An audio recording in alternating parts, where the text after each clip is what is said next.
Hey, what's going on, everybody? This is D, back again with another movie review for you.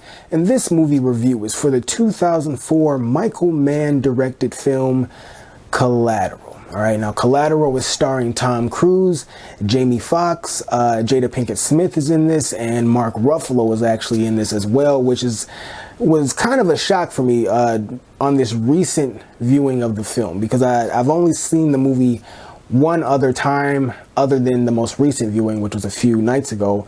The other time was the very first time I saw the movie way back in 2004 when it first came out, and obviously, or maybe not obviously, but I didn't know who Mark Ruffalo was back then, so I'm pretty sure I just thought he was just another guy in the movie at this point. So flash forward to present day, it was kind of like shocking to see Hulk in this movie, you know, but Mark Ruffalo is in Collateral as well. Kind of a smaller part, but he's in the movie for a relative consistent lengthy part of the film. He's in the film. So Mark Ruffalo is in this as well. What this movie is about: Jamie Foxx plays Max, who is an LA taxi driver, and on this particular night, Vincent, played by Tom Cruise, gets into his cab and has 5 stops that he needs to make tonight. And Vincent turns out to be a hitman, and he has 5 hits that he needs to make, 1 hit at each stop. He wants to make these stops and then get out of town, and he wants Jamie Foxx to be his driver for the night, for him to go do these jobs. And essentially, Max has to figure out how to survive the night and just kind of overcome this scenario. And obviously there's kind of, you know, things happen, twists and turns. The upper hand is gained and lost on multiple occasions throughout this night. And yeah, just all the things that you would come to expect from a neo-noir film such as this is here. Now, what I thought about the movie, well, way back in 2004, I remember walking away from this film feeling like it was good, but it felt like it should have been better, and I kind of wanted to like it more than I did at that time. I remember having a few kind of issues with moments of Jamie Foxx's acting. I remember thinking Tom Cruise's hair was awkward looking. But I do remember feeling like, okay, it wasn't a bad movie, but it just wasn't quite what I wanted it to be. And I remember I was actually anticipating the film. I'd seen the trailers, and I was, you know, I've always been into, you know, movies, and back then I was real big into seeing things in the theater. So I was anticipating checking this film out, and I walked away thinking, okay, it wasn't a bad movie, but felt like it could have been better. Since then, up until a few nights ago, I had never rewatched the film in totality. I had seen probably, you know, bits and pieces periodically, just moments of the film over time, but I never gave it a complete beginning to end rewatch up until a few nights ago. I decided to go ahead, you know, and give it a watch. I'm always periodically kind of scanning you know, titles to see maybe I should watch something, and I would always kind of come across Collateral, but then just kind of like not go ahead and watch it. And so I was like, well, let me go ahead and give this a rewatch and see maybe if my thought process has changed about it. So I went ahead and gave it this rewatch, and now this time I like this movie. I liked this a whole lot more than I did back then. And I didn't hate it back then, but I just, like I said, I was a little kind of like underwhelmed by it. That's the word. I was a little underwhelmed by it back then. This recent viewing, I really had a good time with this. I was entertained. It had just so many elements that I enjoy in movies. This movie, basically, it hit different, as you know, as the younger folks like to say. It hit different this time compared to 2004, and I had a way better time with this film. Now there are still some issues that still remain for me. The thing about Tom Cruise's hair is still like an observation. I still think there's something awkward or off about his hair in this movie, but it's easier to deal with this time around. But there's still this element of, you know, was it really necessary for his hair to be styled like that? Now, there's a whole lot of things in movies that aren't always necessary, but this still there was something kind of awkward about it, and I think it was partially due to like the hair seems like it's for somebody much older than Tom Cruise's face looks in this movie. So he still kind of, there's moments where it still kind of feels or looks like he's in an SNL skit, kind of, just from a aesthetic perspective, not acting performance and whatnot, but just aesthetically, there's moments where it looks like he's doing a skit just because of the hair. So that's still like an issue for me. Jamie Foxx's acting, less of an issue for me this time around, because I just kind of, I kind of adjusted the way I viewed certain things. But the acting, there's still moments where his acting, he's always been kind of a hit and miss actor with me. There's some things that I like him in, and then other roles where I'm kind of like, I'm kind of, iffy about. So it just depends sometimes with him. But I feel like he was adequate in this film. If there was any acting stuff that I didn't like in this movie from him, it wasn't a big enough deal to really bring this movie down, put it like that. So, and I'll add this kind of, it might be a weird example, but I'll give this as an example to kind of balance out what I'm trying to say. Keanu Reeves in Bram Stoker's Dracula, the Francis Ford Coppola's version or whatever, how he's like, his acting in that film is horrible. And this is just my personal opinion about the movie. The movie is great, very interesting film, but his acting in that movie is just really bad. Like, it stands out as bad, and it doesn't. I won't say it doesn't bring the movie down, but it stands out greatly to where it's like, anytime you talk about the movie, you almost have to talk about Keanu Reeves's acting in that film. That's kind of how awkwardly bad, to me, Keanu Reeves' performance is in that movie. Jamie Foxx in Collateral is nothing like that. So there's moments of his acting where I'm kind of, but then there's other moments where I'm like, I think he's doing a good job, and it's effective, and like, I don't think he doesn't hinder the movie at all, and I think he performs well as the counter to Tom Cruise. Like, I don't think Jamie Foxx is in a role where I don't feel like I'm like, oh, I wish somebody else had done this role. Now, as I think about it, there's other people where maybe you could say, if they had done that, I wonder what the movie had been like. But you can always play that kind of game with, hey, substitute this actor for this actor, and then think about what the movie would have been like. You can do that with almost any role. I think this is a great movie at this point. This is actually, it's shaped up to be one of my favorite neo-noir films. So it grew, in my opinion of it, grew greatly over the last 17 years. So, and Jada Pinkett Smith, she does great in this movie. She has a minor role but a major role at the same time. And if you haven't seen the movie, give it a watch and you'll understand what I mean by that. If you have seen the movie, then you for sure understand what I mean by that. She has a minor role but a major role actually as well. So there's that. So my positives about this film overall, I love the atmosphere, just that kind of Michael Mann's fingerprints are all over this. Back in 2004, I didn't view the film under the guise or under the kind of having the knowledge of like Michael Mann, and because there's a lot of Michael Mann films back in 2004 I hadn't even watched yet. So there's just a lot of, I wasn't thinking about this movie in terms of it was directed by Michael Mann. The way now when I watch certain films, I'm very conscious of who the director is, and if I'm familiar with their work, I have their other previous work in the back of my mind as I watch the current thing.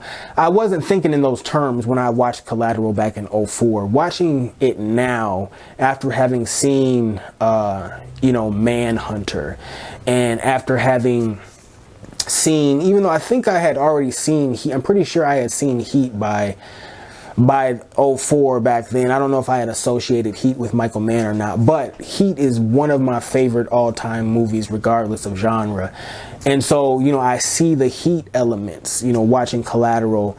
What else? Miami Vice, his 2006 version of Miami Vice that also starred Jamie Foxx and starred Colin Farrell as well.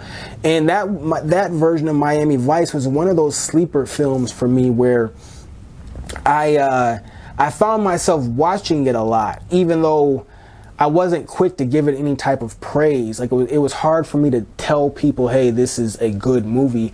And I'm still not even completely sure if it's a good movie, like a actual like top, near the top of its genre type film or whatever.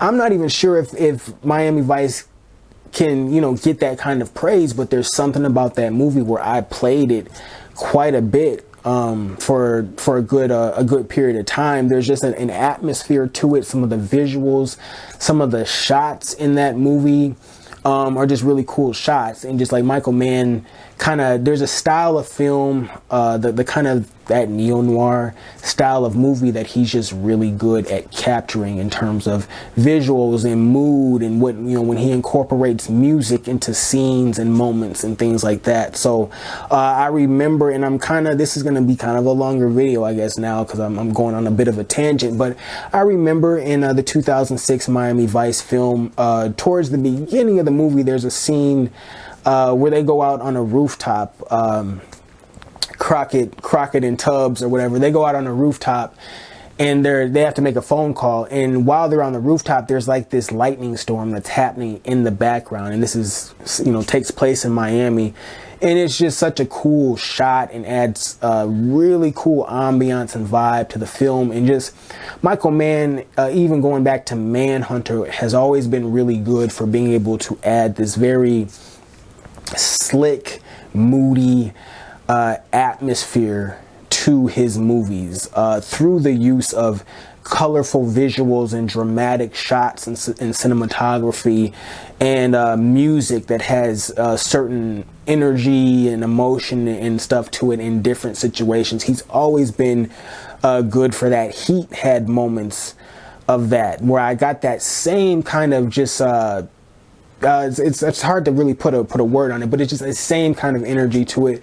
So at this point, I guess I'm trying to say Michael Mann, I can say he's one of my favorite directors just based off of like 4 or 5 movies. And he still has, there's this movie called Thief with, I think, like James Caan is in it. And it came out in like 1981. And I need to check that movie out because that's the movie that is referenced a lot when you talk about neo-noir films as kind of a classic to some. But I see it brought up a lot, particularly when people talk about 2011's Drive. There's also a lot of references to 1981's Thief. And I think Michael Mann, I don't want to look it up right now because it'll take more time, but I'm pretty sure Michael Mann directed that or was involved with that. And I want to check that movie out because it seems like thematically, it seems like it would be kind of in my wheelhouse in terms of types of movies that I like to watch. So I want to check that out, but that's something that I want to look into as well, because that might be able to sneak in there as well as being, one of my kind of favorite films, a film of Michael Mann's that is sneaking into my favorite films list. So yeah, I'm kind of late in the game, but I'm becoming an acknowledged fan of Michael Mann's work. I was like loving the guy's movies over the years without actually realizing that I was loving this guy's movies. Like it's kind of it's a weird thing. I don't know if that has that happened to anybody else out there where we're liking a certain director's films a lot over the years and didn't actually take notice of like that it was this specific director making a whole bunch of these movies that you actually like a lot. So yeah, all right, so that's it. I guess that's my way of saying that Collateral is a good film. Check it out, great film even. Very good neo-noir film. If I'm recommending neo-noir films to somebody, Collateral will definitely be in there as one of the things that I would recommend. Obviously, if you are a fan of Heat, I would suggest checking this out. If you're a fan of the Miami Vice, 2006 Miami Vice, if you're a fan of really any type of kind of neo-noir type storytelling, I think you would be able to get something out of this movie. And then of course, if you're just a fan of these actors that are involved in this is one of Jamie Foxx's best kind of roles, and overall one of his best movies. Tom Cruise, he has a long catalog of films. I do think this is somewhere in there as far as some of his best just overall work. Before I get out of here, though, I know I've made this review long. Oof, yeah, this one's long. Before I get out of here, though, I do want to draw a connection. Tom Cruise's Vincent character in this movie reminds me a lot of Denzel Washington's Alonzo Harris character in Training Day. The way they both have this cool, calm precision about what they do. Denzel Washington's character, if it wasn't for Ethan Hawke's character saving a girl in that movie, and I'm not going to go deep into that film, but if it wasn't for Ethan Hawke doing that, Denzel Washington's plan would have went off well. Like, he would have completed what he was trying to do, his whole scheme and everything. That it would have all worked. So just one little thing that you can't account for happened that threw Denzel Washington, Alonzo Harris's plan, checking my time, threw his plan completely off kilter. Kind of a similar thing here with Vincent and his plan. Vincent's shit would have went off really without a hitch for the most part if it wasn't for just a few kind of little things here and there. But I bring this all up to say both characters had this cool, calm precision, this charisma. Both characters had elements of them where they were actually likable. They were bad guys that were, doing, up to no good and had schemes and all that type of stuff, but there was elements about them that they were likable, and so they both had that kind of precision going for them. Vincent was on point, even with how they moved. Vincent moved in a very efficient way. He knew exactly what he was trying to do. He knew where he was going, what he was thinking. There was no confusion in himself about anything he was doing. And same thing with Alonzo Harris in Training Day. There wasn't any wasted movement. He had a plan with everything he was trying to do. Very efficient. There was no awkwardness to him, no hesitation in him about what his next move was going to be. And there was if you watch Training Day kind of in close correlation to Collateral, and just pay attention to Vincent and pay attention to Alonzo Harris, I think you'll be able to see that kind of similarity in the characters and just how they operate. And they operate in a way that while they're bad guys, they do operate in an almost admirable fashion in terms of their precision and their confidence, charisma, and ability to kind of see a task through. And if you take their, I keep leaning up because I'm checking the time, but if you take their behavior and their energy and their drive and confidence and just take it out of the negative things they were doing and put it into something else, that's when you have an amazingly successful and productive kind of person. So I just thought that was interesting about both those characters. And I would say also there's an element of with Jamie Foxx. I don't know if I want to spoil things, but there's an element with Jamie Foxx's character in this film where you can tell he has a certain level of admiration for Vincent. It's not, Vincent has been a pain in the ass for him, tonight, just bringing him all sorts of terror and stress and whatnot. But there is something you can tell where Jamie's character, Max, can kind of see the point in some of the things that Vincent says in terms of his philosophy in life and all that type of stuff. And Jamie Foxx's character is at a point in his life where he needs to develop some of the mentality that Vincent already has in terms of that kind of fuck it mentality, that go get it mentality, and that confidence and everything. So checking the time again. So yeah, that's just something I kind of wanted to point out.